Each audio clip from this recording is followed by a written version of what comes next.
આજે આપણે બનાવીશું કેસુડાનો સાબુ।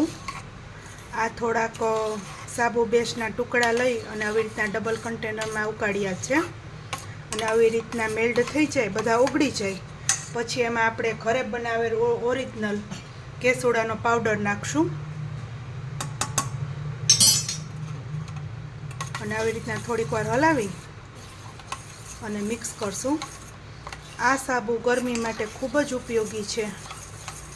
નાના બાળકોથી લઈ અને મોટા સુધી બધા ઉપયોગ કરી શકે છે। મોઢા ઉપરની ગરમી દૂર થાય છે